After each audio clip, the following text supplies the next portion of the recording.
This is George Dionne of the Rock is George podcast, and this is a KNAC.com exclusive interview with guitarist ROLAND GRAPOW of the German power metal act MASTERPLAN. If I knew absolutely nothing about MASTERPLAN, how would you describe the band's music to me? I think it's a really great first German-based band in the beginning. And I think sometimes I think this band came 20 years too late. You know, we started 20 years ago already, but you know, the best market was in the 80s, 90s. And anyway, it's a great band. I was really proud starting with the other ex-member of Halloween, Uli Kusch, and me. We started 2001 slowly. With new songs, we did our first album, and the album came out 2003, which is our anniversary time now. A bit late, you know, it was supposed to be January, end of January. But I think it's something I can be, you know, to see it was my highlight of the career, like 20 years ago. I'm happy that we have this album now, 20 years of anniversary. So it's hard to explain. People should check it out. As you mentioned, it's the 20th anniversary of MASTERPLAN's self-titled debut. It comes out in the U.S. on January 19th, and in Europe, it's been out since November 10th through AFM Records. Whose idea was it to revisit the album after 20 years, yours or AFM's? I think both. I think they had the plan to make some vinyls after 20 years, and I said, okay, that's something nice. Always people like the vinyl stuff with the colored different versions. But I thought there must be something more special. I don't want to remaster something and this little details. So let's get all the bonus tracks we had. And, you know, one was for Japan, supposed to be. One was on a single, Like Me, which is the Led Zeppelin cover, Black Dog. And so let's put them all together as something special first. But the main thing I really think is great for the fans. Was a DVD was lying around here in my studio for 20 years. We had a Gothenburg show recorded. We were supporting Hammerfall at that time.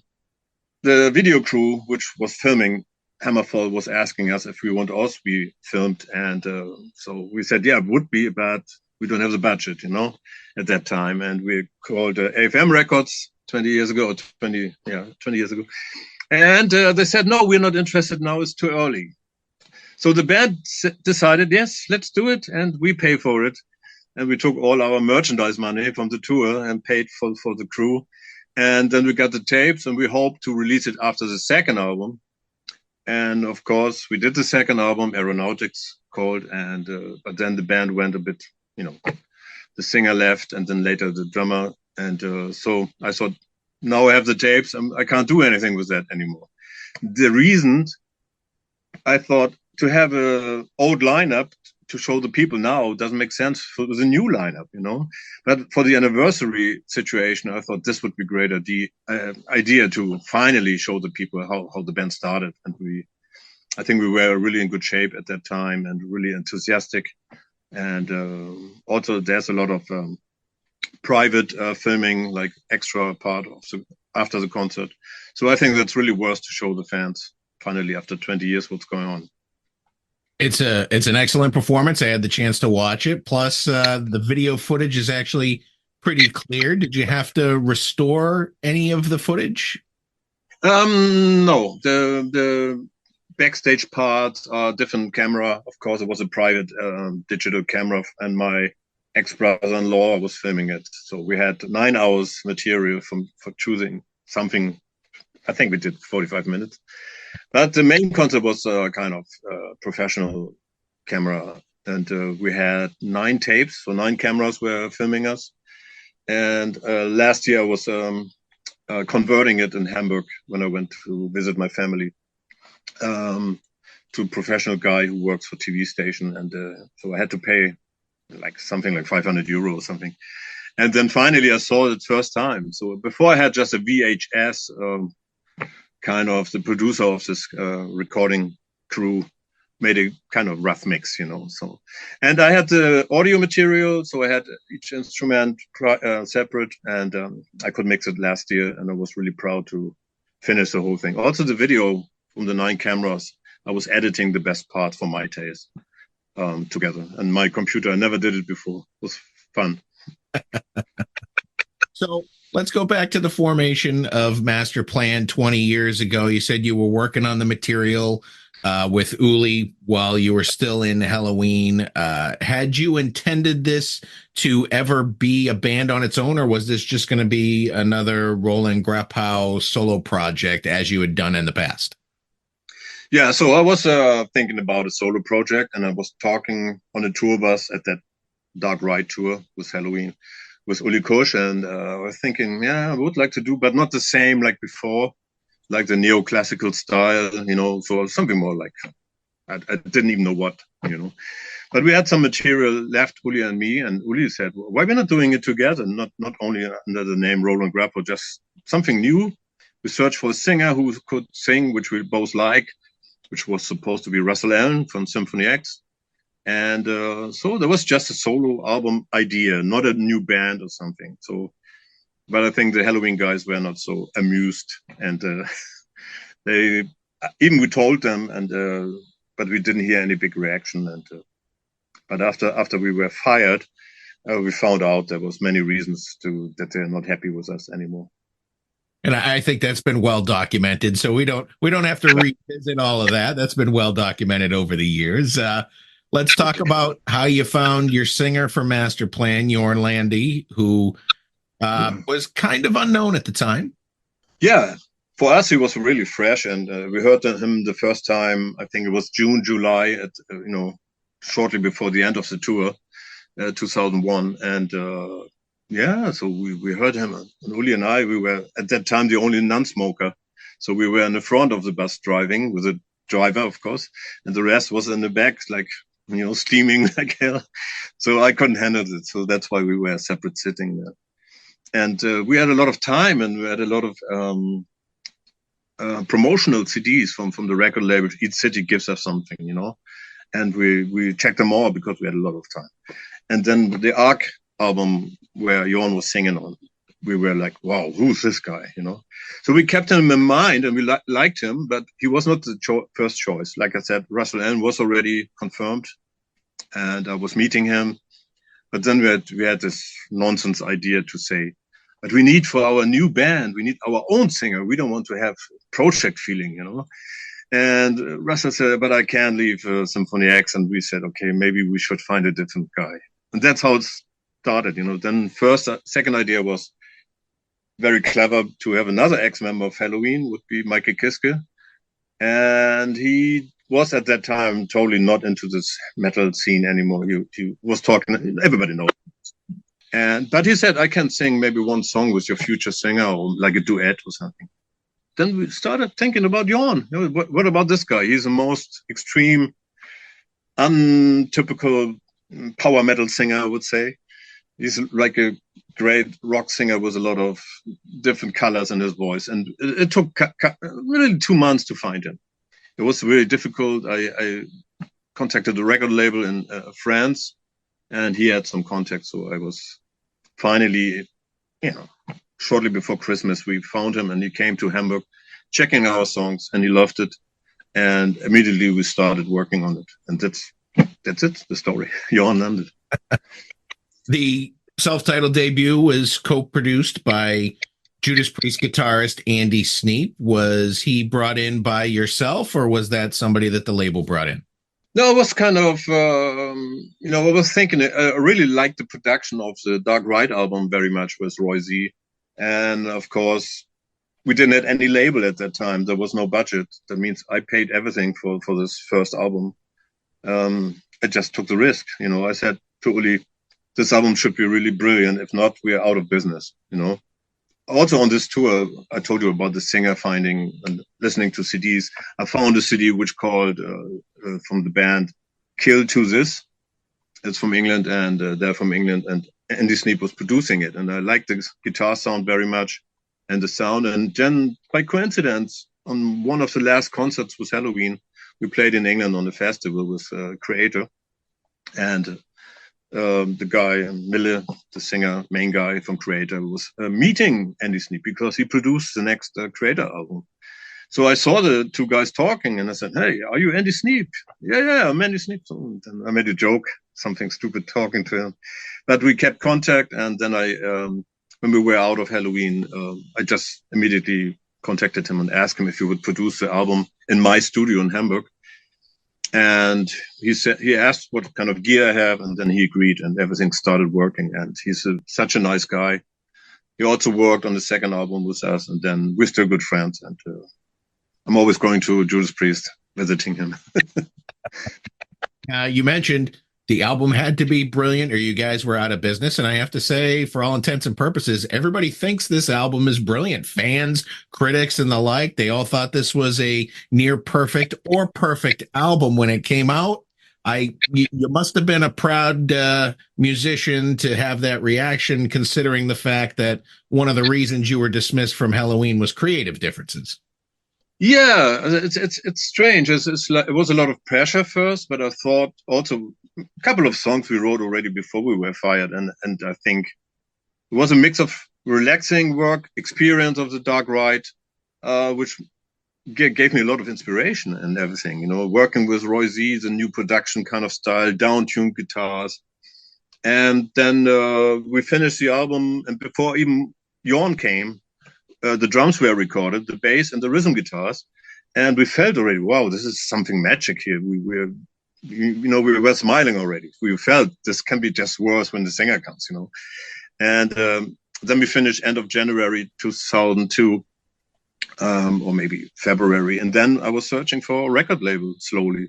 So it took another year before the release date, 2003, came. And after that, the reaction, another couple of months on tour. We felt, okay, now we see the reaction, really. So it took a long time. There's going to be several different versions of the 20th anniversary edition of Masterplan. You have the CD, you have a couple different vinyls. You obviously have the DVD that comes with it. This is the first time the album's, I believe, on vinyl, because 20 years ago, nobody was on vinyl. And now you have these great yellow and silver vinyls to go along with the album. Yeah, that's true. The vinyls, I don't remember how many colors we have, but a couple of different ones. And but the CD is already with a video together, so it's not extra CD and then the video extra. So I think that's why what I didn't want is that people buy again the CD, you know, just to have 3 bonus tracks. And so that's we're not promoting the video extra. It's just complete together like a package, you know. Maybe some cassettes would be nice. A lot of bands are doing cassettes again. Yeah, I still have some cassettes from the Halloween years. Totally new, never opened it. Do you have any favorite songs from the album that you're still super proud of 20 years later? I mean, obviously you're proud of the whole thing, but you still got to lean towards a couple songs. I think my favorite song compared to like working together with Uli was the magic anyway on every song. But some songs I wrote alone, more or less, and then he did. Not finishing any song. He had always like something missing, but the teamwork was amazing between us. And I think the best part was maybe the song "Soulburn," which was his idea. Of course, was the main idea, came from him. This intro part, this funny rhythm, but we never found, or he never found, chorus for the song or the solo part. So I made the solo part first, and then I worked on my, you know, I had a lot of collage from old ideas, and there I found this melody, this kind of chorus with it.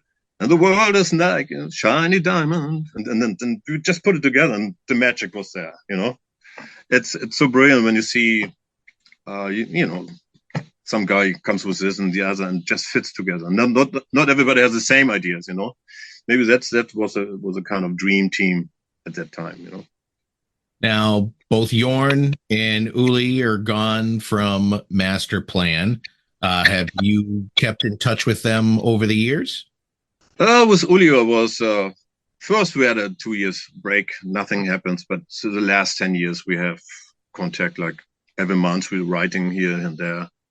We met him also 1 year ago. He came to Masterplan show in Oslo. He lives in Norway, that's why. And yeah, we're still always in contact. Sometimes we're sending us like YouTube videos from music, or he sends me like Masterplan or Halloween songs and says, look at this, what we did so long ago, you know, and he's still proud of it. And it's great. And with Jorn, it's like we're not writing or not meeting extra, but when I saw him last time in Israel, we had a show together. And of course, we were hugging each other and drinking beer together. And a couple of months ago, I was writing him and had a question about some record label and about some solo work I wanted to do, or I had an offer of this label. So he gave me some advice. So you see, we have all good relationship. I see that Masterplan's getting ready to co-headline a European tour in March with FIREWIND.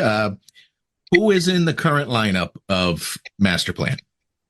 Oh, we have now, I think, 10 years, the same lineup. So we have Kevin Cott on drums, Rick Alsey on vocals, my old friend Axel Mackenroth, which is from the beginning there in the band, the keyboard player, and Jari Kainolainen, the bass player, ex-Stradivarius.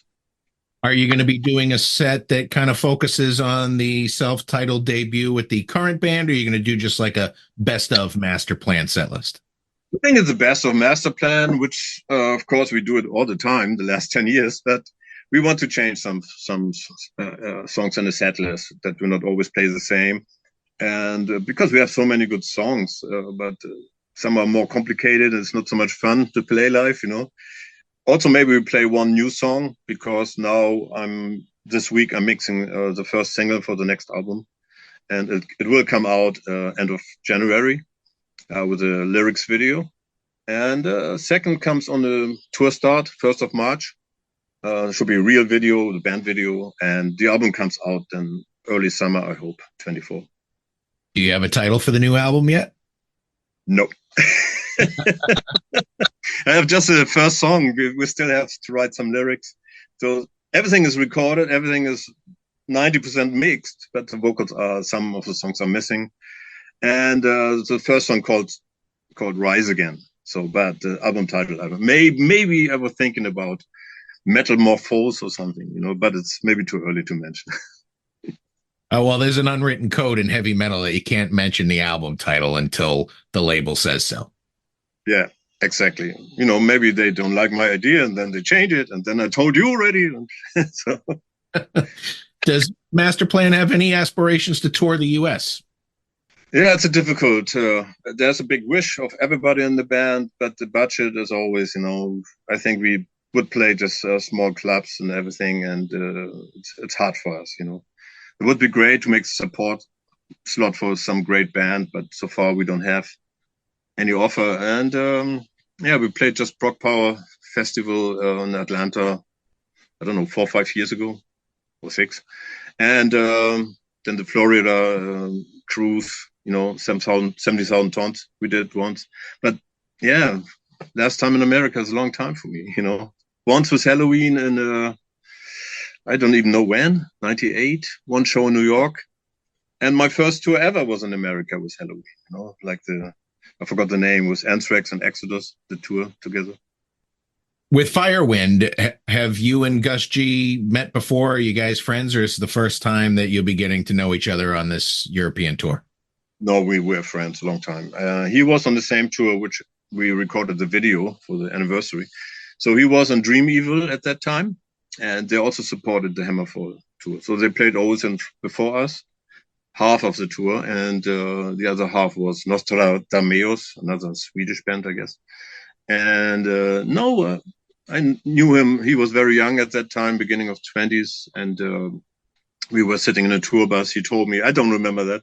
He told me this recently, that we were listening to Uli John Ross on the tour bus. No, he's great. I like him very much. He's very down to earth and very, very easygoing. And I met him 4 weeks ago here in Slovakia, where I live. And he had a guitar clinic with a bass player and drums. And I visited him, and we made some video already for the tour together, you know. So he's still the same. It's really great guy. Now, you mentioned the new album on the horizon next year. It's been quite some time since the last Masterplan album. Have you been working like inside the studio with other projects in the meantime? That's the main reason why I I had so many offers. I started 2008 or 2007 with my studio opening for other bands, and it went crazy. You know, I felt like the market changed already at that time, and of course, everybody has to make some money, especially when you only live for music. And that's I think I'm the only guy in the band who's doing this. And Axel, the keyboard player, he works also for other bands in Hamburg, and he has a little studio, and for TV stations he works. But the rest of our guys, and Yari, of course, bass. Okay, it's just two guys have a normal job. And but the studio was the main reason why I was a bit away from the scene and not finishing new album or something. You know, we started working on a new album 3 years ago already, and like last year we finished the songwriting and the arrangement, but we never finished the vocal parts or the lyrics. And because always a band is coming and can you mix our album? And then of course I say yes. But now I want to make Masterplan a bit more focusing on the next album and future. So I will be more working for myself as well, maybe solo album, something like that. So I'm a bit now tired of helping other bands recording and recording with amateur bands mostly, not professionals. That's why it's time consuming, and also it sucks a lot of energy out, you know. Yeah. Those are all the questions I have for you today, Roland. The new Masterplan 20th anniversary self-titled album is out January 19th in the US. It's out now in Europe through AFM Records. You're going to be hitting the co-headlining tour in Europe with FIREWIND in March of 2024. The new album next year. It sounds like you got your hands full, and I'm glad you could take a moment to speak with KNAC.com today. Thank you very much for the interview, my friend.